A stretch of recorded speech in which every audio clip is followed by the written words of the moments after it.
కృష్ణా జిల్లా Janasena party regional coordinator మల్లెపు Vijayalakshmi మనతో ఉన్నారు. వారితో మాట్లాడి తెలుసుకుందాం ఈ నూతన సంవత్సరము జనసేన పార్టీ ఎట్లాంటి ప్రణాళికలతో ముందుకు వెళ్ళబోతుంది, ముఖ్యంగా పశ్చిమ నియోజకవర్గంలో ఏ విధంగా పార్టీ ప్రణాళికలతో ముందుకు వెళ్తుంది అని. మేడం, ముందుగా మీకు న్యూ ఇయర్ శుభాకాంక్షలు. మీకు కూడా జనసేన పార్టీ తరఫున నూతన సంవత్సర శుభాకాంక్షలు అండి. G9కి చెప్పండి. జనసేన పార్టీ ఈ నూతన సంవత్సరం ఎలాంటి ప్రణాళికలతో ముందుకు వెళ్ళబోతుంది? జనసేన పార్టీ ప్రణాళిక బలంగా ఉంది పవన్ కళ్యాణ్ గారిది.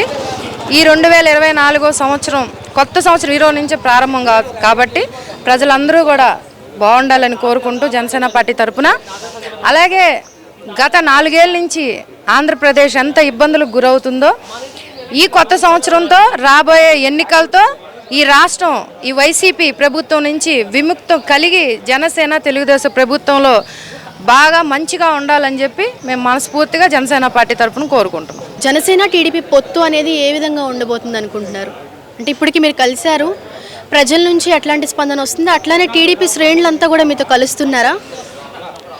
జనసేన తెలుగుదేశం పొత్తు చాలామంది కూడా పవన్ కళ్యాణ్ గారు, చంద్రబాబు నాయుడు గారు ఈ పొత్తు గురించి ప్రస్తావించారు, ముందుకు వచ్చారంటున్నారు. కానీ పవన్ కళ్యాణ్ గారు తెలియచేయక ముందే మేము గ్రౌండ్ లెవెల్లోకి వెళ్తే ప్రతి ఒక్కరు కూడా ప్రజలు తెలియజేశారు మాకు. అది ప్రజలు కోరుకున్న పొత్తు. ఇది పవన్ కళ్యాణ్ గారు తెలుగుదేశం పొత్తు పెట్టుకుంటే బాగుంటుంది, ఈసారి వ్యతిరేక ఓటు చీలదు, కలిసిగా ఉంటే కనుక ఈసారి ఈ ప్రభుత్వం స్థాపిస్తే మనకు మంచి జరిగిద్ది, వీళ్ళిద్దరూ విడివిడిగా పోటీ చేస్తే మళ్ళీ జగన్మోహన్ రెడ్డి వచ్చేస్తాడు, మేము ఇంకా నాశనం అయిపోతాం, మళ్ళీ వైసీపీ ప్రభుత్వం వస్తే మాకు వద్దు, ఈసారి ఇద్దరు పొత్తు పెట్టుకుంటే బాగుంటుందని చెప్పి ప్రజలే మాకు చాలామంది కూడా మేము గ్రౌండ్ లెవెల్లో వర్క్ చేయడానికి వెళ్తుంటే ప్రతి ఒక్కరితో మాట్లాడుతుంటే ప్రజలు తెలియజేశారు ఇంటింటికి వెళ్తే ఇది ప్రజలు కోరుకున్న పొత్తు, ప్రజలే దీన్ని ముందుకు బలంగా తీసుకెళ్తారని చెప్పి నేను తెలియజేస్తున్నాను. మహిళల నుంచి ఎలాంటి స్పందన వస్తుందండి జనసేన పార్టీకి, ముఖ్యంగా ఈ పశ్చిమ నియోజకవర్గంలో? పశ్చిమ నియోజకవర్గంలో పోతిన వెంకట మహేష్ గారు ఇక్కడ ఇన్ఛార్జ్గా ఉన్నారు, అలాగే నగరాధ్యక్షుడు కూడా. పార్టీని బలంగా తీసుకెళ్లడంలో ముందడుగు వేసి ఆయన గత ఓడిపోయిన 2019 నుంచి కూడా ఈ రోజుకి కూడా జనసేన పార్టీని ప్రజల్లోకి చాలా బలంగా తీసుకెళ్లారు. ప్రజా సమస్యలపైన అలుపెరగని పోరాటం చేసే ఒక గొప్ప నాయకుడు పోతిన వెంకట మహేష్ గారు. ఆ నాయకత్వంలో ఈ రోజు కూడా ప్రతి ఒక్కరు కూడా జనసేన పార్టీ అందుబాటులో ఉంది. అలాగే మహిళలకి ఏ సమస్య ఉన్నా ముందుండి పరిష్కరించే ఒక నాయకుడు. మహిళలకి క్రిస్మస్ కానుక కానీ, ఒక మహిళా మైనార్టీలకి ఒక తోఫా కానుక కానీ, ఇలా మహిళలందరికీ కూడా ఆయన అండగా నిలబడ్డారు. ప్రతి ఒక్క మహిళ కూడా జనసేన పార్టీ అధికారంలోకి రావాలి, పోతిన వెంకట మహేష్ గారు లాంటి నాయకుడు మాకు ఎమ్మెల్యే అవ్వాలని కూడా మహిళలందరూ కూడా కోరుకుంటున్నారు. పోతిన వెంకట మహేష్ గారు ఇప్పటి వరకు ఎట్లాంటి అభివృద్ధి కార్యక్రమాలు చేశారు, ఇంకా ఏవి చేయబోతూ ఉన్నారు?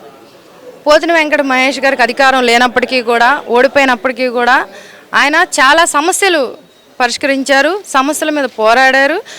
ఏ ఒక్క సమస్య ఆయన దృష్టికి వచ్చినా సరే ఆ సమస్యని పోరాటం చేసి పరిష్కరించే దిశగానే ముందుకెళ్ళాడు.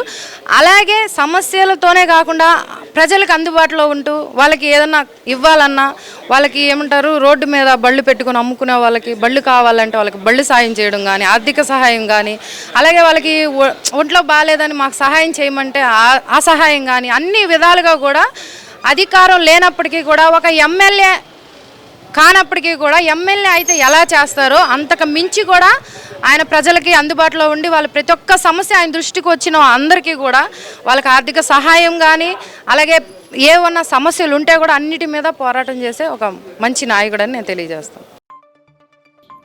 నేనొక నిజం, జరిగే యథార్థాల అగ్ని పర్వతం, జననం మరణం మధ్య జరిగే నాటకానికి నేనే సాక్షిని, సగటు మానవుని గొంతుక నేను, మీ అందరి కోసం ప్రతి గడియ పనిచేస్తూ గళం వినిపించే G9 న్యూస్.